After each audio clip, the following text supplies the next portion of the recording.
Sure jud ka na crush siya nimo. Duha ra ba nakaklase ang laki? Ang introvert, mga shy type, or ang extrovert, kana mga super friendly? Mao na usahay masayop ta. Usahay feeling nato na crush ang tao. Usahay pod manhid kay ta. Grabe na kayong signs. Dili ta kabalo na na-crush na day sa atoa. Kung dili ka sure, watch this.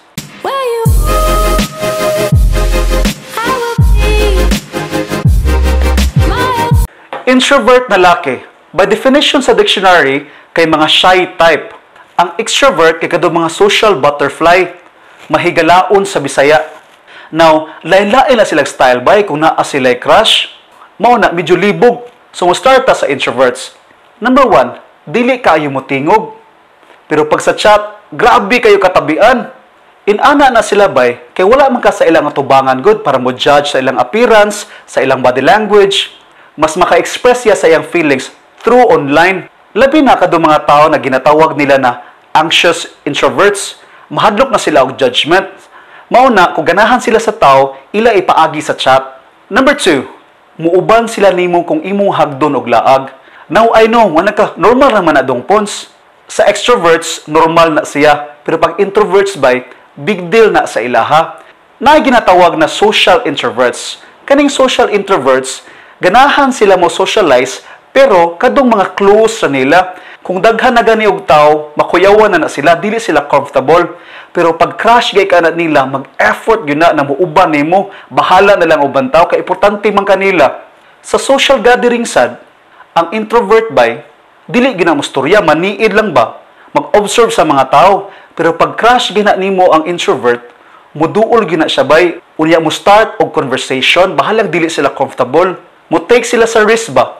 Mao nang lisod jud siya basahon kung introverts. So make sure you look at the signs. Kay tagaan tigag secret ang mga introverts, grabe kayo kanindot na lovers. Ako na explain later why. Number 3, mo open up sila nimo.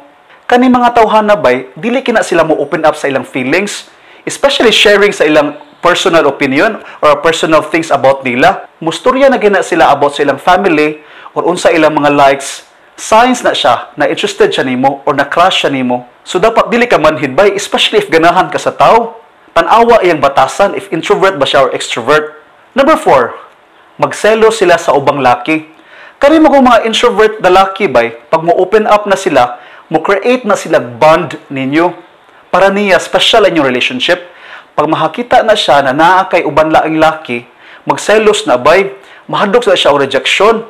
Mauna, kasagarang move niya is mo palayo nimo, mahibulong lang ka, ngano na, wag tang mato siya, oy. Di naman managad. Basin bay mauna hinungdan, he likes you. Number 5, they will invite you sa laag or date. Now again, extrovert, normal na gina, laag ra good. Date, easy ka na sa extroverts. Kung sa extroverts ba, maka-think ka friendly invitation na guro ni. Pag introvert bay, it's bigger than it seems. Ganahan siya, ma-part ka sa iyang life. Taas kayong chance bay na he likes you more than just friends. Diba ni anak ko ganina, ang introvert are great lovers.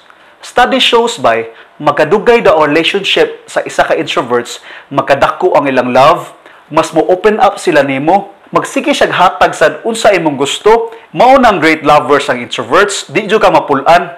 Now diri na ta sa extroverts.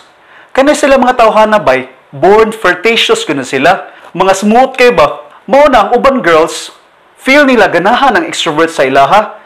Wa sila kabalo, inana siya sa tanang babae. There's nothing wrong with this guy. Inana lang siya pagkatao. Super friendly.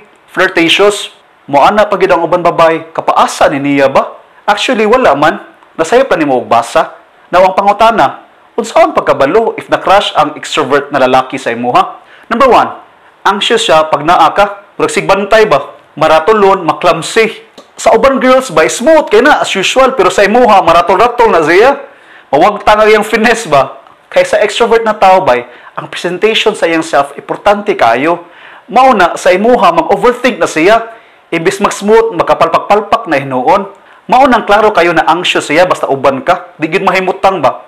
Number 2, mo-chat arang daghana. Sa introvert, mo-chat siya daghan. Pero ang extrovert bay, feeling ni mo mura ga-fill up og application letter. Detailed kay na ilang ipangutana, imong ganahan na pagkaon, imong favorite na color. Sa iya mong mind bay, iya na nang giban abana if compatible ba mong duha. Number 3, Grabe kay mga hambog sa iyong achievements. Para nimo man nakahambugiroan ni tawhana oy. Actually bay, nagpa-impress man na nimo. Maora iyang way of expressing o communicating nimo na worthy siya. Mao na ayo lang lain og sabot, na crush lang gyud nimo bay. Number 4, grabe mo tutok. Nakabalo man ta na extroverts, dili man na sila maulaw mo express sa ilang gibati no. Pati na sa ilang body language bay. Kung ganahan ka sa extrovert bay, tutukan jud kag maayo ana. Grabe kay na sila mo tutok bay, mura na kagihubuan. Na mesmerize magud siya sa imong kagwapa. Mao na, nya touchy na sila nimo bay. I-compare nimo sa uban girls. Pero dapat sa imuha ra siya inana, kanang tutok og extra touchy dili sa tanan. Mao na signs na na-crush nimo bay. Number 5, they will prioritize you. Kana sila ng mga tao bay, busy na sa ilang mga friends o family. Daghan kana sila glaag og lakaw. Kay diha man siya ma-happy, diha man siya magkuha energy ba. Pero pag muhagad na gay siya nimo, kung unahon ka niya compare sa iyang friends ug family, obvious na kayo bay ganahan gyud na siya nimo. That's it. Daghan pa kay signs unsaon pagkabalo nag-crush ang lalaki, but dili na nako mabutang tanan. So hopefully na lang may nakuha mi gamay lang ani. Once again, my name is Dong Pons and you are watching Choy Tabay. Please subscribe on my channel. Thank you.